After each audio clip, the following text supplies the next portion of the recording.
Scissor एक अद्भुत मछली से शादी करने का सपना देखता है और उस सुंदरी के लिए एक अंगूठी भी तैयार करता है, लेकिन उसे पता चलता है कि विद्रोही सुंदरी उसके क्षेत्र से भाग गई है। क्रोध में आकर वह पृथ्वी के सभी जल निकायों में उसकी खोज करने का आदेश देता है। इस बीच नदी के किनारे मार्को रहता है, जबकि उसका पिता, जो एक अंधा लोहार है, सुबह से ही काम पर लग जाता है। लड़का चुपके से स्लेजिंग करने के लिए घर से बाहर निकल जाता है, लेकिन पिता उसके कदमों की आवाज सुन लेता है और जांचता है कि क्या लड़का इतना बड़ा हो गया है कि वह सहायक बन सके। मार्को छोटा होने का दिखावा करता है और वह व्यक्ति दुखी हो जाता है तथा आशा करता है कि किसी दिन वह बड़ा हो जाएगा। मार्को नदी की ओर जाता है और अपनी मछली पकड़ने वाली छड़ी डालता है, लेकिन कोई मछली नहीं पकड़ती। लड़का इसकी शिकायत करता है और अचानक पानी उबलने लगता है। बर्फ के छेद से एक बर्फीला खंभा फूटता है, मार्को पर छींटे मारता है और एक बड़ा सा पाइप जादुई ढंग से उसकी बाल्टी में प्रकट हो जाता है। वह दौड़कर घर आता है, चूल्हे में आग जलाता है और खाना बनाने के लिए तैयार हो जाता है। अचानक मछली उससे बोलती है, यदि वह उसे वापस नदी में छोड़ दे तो वह उसकी 3 इच्छाएं पूरी करने को तैयार है। मार्को गलती से अपनी पहली इच्छा पूरी कर देता है, कहता है कि वह शहर देखना चाहता है, लेकिन चूल्हे से उतरना नहीं चाहता।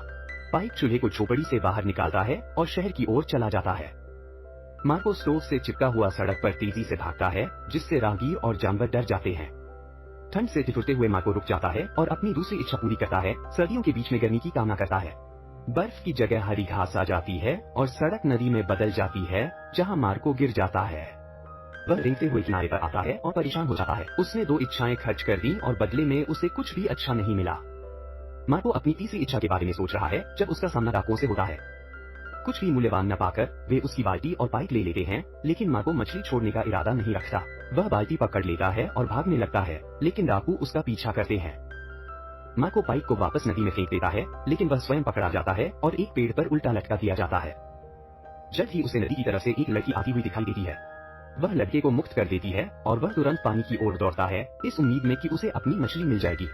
बेशक यह वहाँ नहीं है। लड़की अपना परिचय वासिलिसा के रूप में देती है और मार्को पाइप की आवाज पहचान लेता है। मार्को उसका दुपट्टा, जो वास्तव में एक तराजू है, ले लेता है और अपनी तीसरी इच्छा जार फियोफान की बेटी राजकुमारी अनफिसा से शादी करने की रखता है। इस समय महल में राजकुमारी अनफिसा अंग्रेजी राजदूत लॉर्ड रोथमैन का स्वागत कर रही है, जो उसे विदेशी उपहार भेंट कर रहे हैं।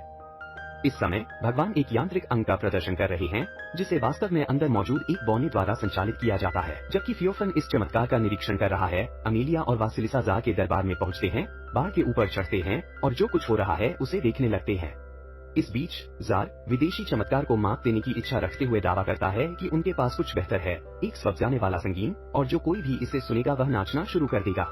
भगवान इसे देखने के लिए कहते हैं और जार संगीन लाने का आदेश देता है, हालांकि वह जानता है कि उसके खजाने में ऐसा कोई जादुई उपकरण नहीं है।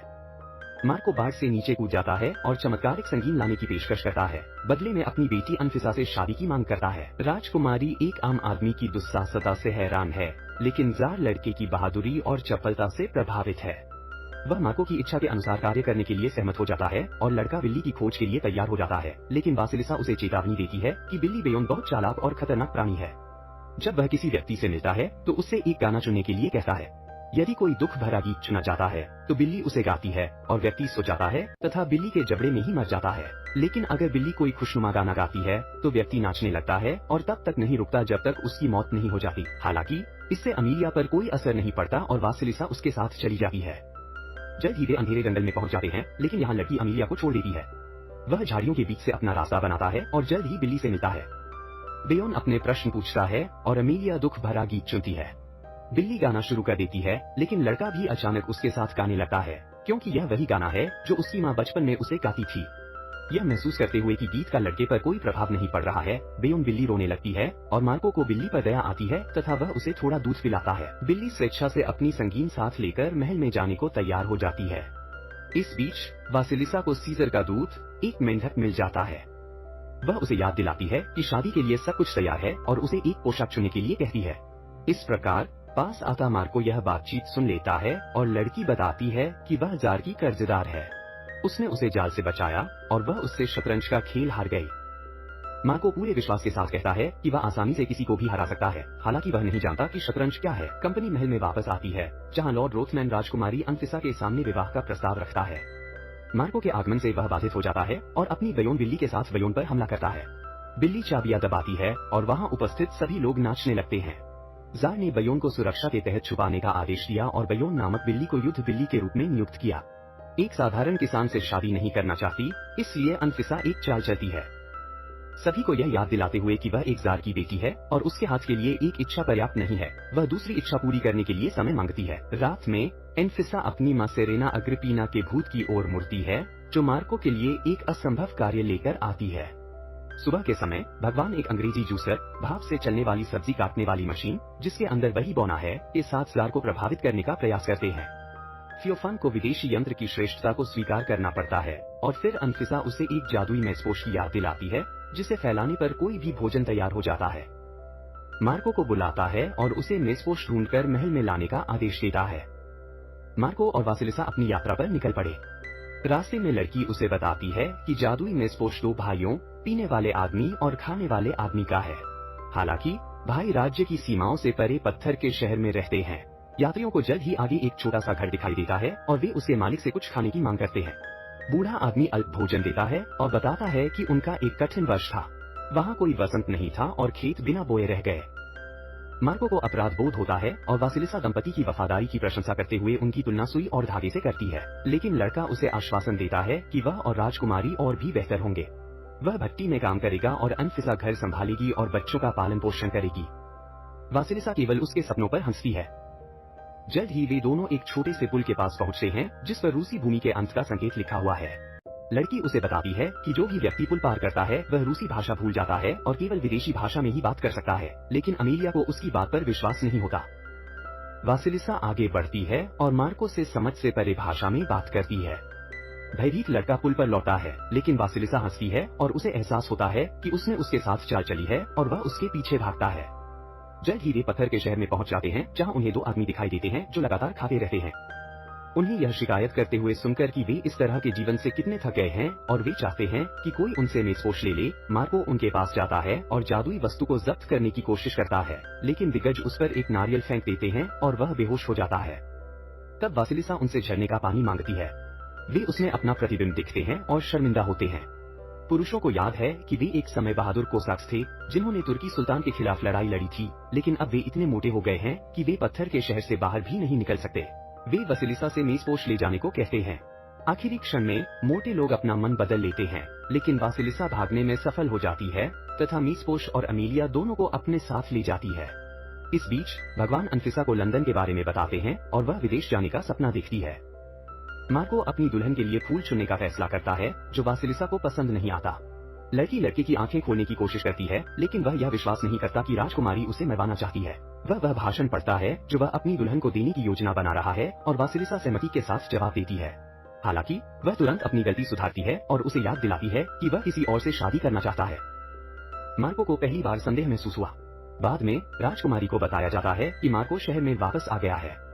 वह और जार चौक की ओर दौड़े और देखा कि लड़का शहरवासियों को मेजपोश से भोजन वितरित कर रहा है। थियोफान अपनी बेटी से लड़के के प्रति अपने रवैये पर पुनर्विचार करने के लिए कहता है, लेकिन वह अपने पिता की एक आम आदमी के प्रति प्रशंसा को समझ नहीं पाती है और फिर वह अपनी मां के पास जाती है। बाद में अनफिसा घोषणा करती है कि वह इस शर्त पर शादी के लिए तैयार है कि दूल्हा परलोक से उसकी मां का आशीर्वाद लेकर आए। जार की निराशा के बावजूद मार्को इस शर्त को भी पूरा करने का वादा करता है। रात में वासिलिसा उसे मृतकों के राज्य तक पहुंचने का तरीका बताती है तथा चेतावनी देती है कि वहां से कोई भी कभी वापस नहीं लौटा है। मार्को अपनी तीसरी इच्छा के बारे में सोचता है, लेकिन उसे बचाने का फैसला करता है। रास्ते में अमेलिया और वासिलिसा उसके पिता से मिलने जाते हैं, लेकिन लड़का चुप रहता है, यह आशा करते हुए कि उसके पिता उसकी उपस्थिति को नहीं देखेंगे। बूढ़ा आदमी वासिलिसा को मेज पर आमंत्रित करता है और मार्को के बारे में केवल अच्छी बातें बोलता है। फिर वह अपने बेटे को पुकारता है, क्योंकि वह उसे अपने मन से नहीं देखता। मार्को अपने गलत कामों के लिए क्षमा मांगता है और फिर अपने पिता की दृष्टि वापस लाने की अंतिम इच्छा व्यक्त करता है। वासिलिसा इसे पूरा करती है। बाद में जब दोनों नदी पर पहुंचते हैं तो मार्को लड़की को उसकी मदद के लिए धन्यवाद देता है और उसका तराजू लौटा देता है, लेकिन वह फिर भी उसके साथ चलती रहती है। जल्द ही वे कोश्चेई राज्य में पहुंच जाते हैं, जो मृतकों का क्षेत्र है। कोश्चेई उनसे मिलने आता है और पता चलता है कि वासिलिसा उसकी बेटी है। उसने उसे एक भाले में बदल दिया क्योंकि उसने उसकी बात नहीं मानी और वह एक था। वह उसकी फाइल देखता है और पता लगाता है कि एग्रिपिना एक आम आदमी के रूप में पैदा हुई थी, लेकिन जारिना के रूप में उसने आम लोगों पर बहुत अत्याचार किया, जिसके लिए उसे अनंत भूख से दंडित किया गया। कोश्ची ने अग्रिप्पिना को बुलाया और मार्को ने उसकी बेटी से शादी करने का आशीर्वाद मांगा, लेकिन जारिना ने इनकार कर दिया। कोशी को यह एहसास होता है कि उसकी बेटी अपने लिए कुछ नहीं मांग रही है और उसे उस पर दया आती है, इसलिए वह अग्रिप्पिना को भोजन खिलाता है और श्राप हटाने का वादा करता है। अंत में वह अपना आशीर्वाद देती है तथा इसकी पुष्टि करते हुए वसीलिसा अपने पिता को अलविदा कहती है। वह उसे याद दिलाता है कि मार्को जो कुछ भी देखेगा वह सब भूल जाएगा और वासिलिसा सहित सभी को भूल जाएगा। वापस आते समय लड़की मार्को को इस बारे में बताती है और वह भयभीत हो जाता है। अचानक उसे एहसास होता है कि वासिलिसा वास्तव में उसके लिए प्रिय है। वह चिल्लाकर कहता है कि वह उसे भूलना नहीं चाहता, लेकिन वसीलिसा जवाब में केवल उदास होकर मुस्कुराती है। इस बीच क्रोधित अनफिसा अग्रिप्पिना को बुलाती है और अटारी को साफ करने और उसे हमेशा के लिए अपने दिल से निकाल देने की धमकी देती है। जारिना मानती है कि लड़के के पास एक जादुई सहायक है, इसलिए चूंकि मार्को ने जादू की मदद से अपने कर्तव्य दिखाए, इसलिए उसे मौत की सजा दी जा सकती है। लेकिन लड़की को जादूगरनी के विचार में अधिक रुचि है। सुबह मार्को नाव में जागता है और वासिलिसा को पहचान नहीं पाता। वह चला जाता है और वासिलिसा एक बार फिर पाइप में बदल जाती है और पानी में गोता लगाती है। सीजर आगामी शादी को लेकर बहुत खुश है, लेकिन दुल्हन फिर से छुप रही है। इस बीच मार्को अनफिसा के पास आता है और अचानक स्वीकार करता है कि वह है। ऐसा लगता है कि उसे किसी और से प्यार हो गया है, लेकिन वह ठीक से याद नहीं कर पा रहा है कि वह कौन था, मानो वह मंत्रमुग्ध हो गया हो। राजकुमारी यह बात समझ जाती है और पहरेदारों को लड़के को पकड़ने का आदेश देती है। एमिलिया को चौराहे पर ले जाया जाता है और यह घोषणा करने के बाद कि जादू की मदद से किए गए उसके सभी कारनामे रद्द कर दिए गए हैं, उसे फांसी की सजा सुनाई जाती है। जार फ्योफान जो कुछ हो रहा है उससे दुखी होकर चला जाता है और अपने अंतिम शब्दों में मार्को अपने बचपन और अपने पिता को याद करता है तथा किसी महत्वपूर्ण बात की क्षणभंगुर यादों को समझने की कोशिश करता है। और फिर वासिलिसा चौक में प्रकट होती है, एक बार फिर सीजर से बचकर और मानव रूप धारण करके लड़की मार्को के जीवन के बदले में अनफिसा को अपनी सेवा प्रदान करती है। अनफिसा सहमत हो जाती है और मार्को को रिहा कर देती है।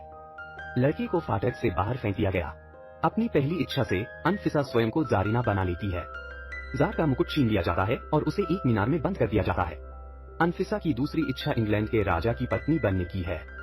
बैगपाइपर्स तुरंत गेट में प्रवेश करते हैं, ब्रिटिश शासक की ओर से विवाह का प्रस्ताव देने वाला एक पत्र देते हैं और लॉर्ड रोथमैन को बर्तन साफ करने वाला नियुक्त किया जाता है। फिलहाल अनफिसा यही रुकती है। इस बीच मार्को अपने पिता के पास लौटता है और किसी महत्वपूर्ण व्यक्ति को याद करने की कोशिश करता है। शादी में आए पतले दुबले खाने पीने वाले आदमी जो कुछ हुआ उससे दुखी हैं, लेकिन कुछ भी मदद नहीं कर सकते। और जब वह अपने पिता को सुई और धागे के बारे में वासिलिसा की पसंदीदा कहावत कहते हुए सुनता है, तो उसे अचानक वासिलिसा की याद आती है और उसे एहसास होता है कि वह उससे प्यार करता है, राजकुमारी से नहीं। वह शहर की ओर भागता है। रास्ते में वह अपने पिता को चूल्हे पर पकड़ लेता है तथा 2 दिग्गजों द्वारा धक्का दिया जाता है। वे चारों गेट तोड़कर अंदर घुस जाते हैं और मार्को वासिलिसा को बुलाता है।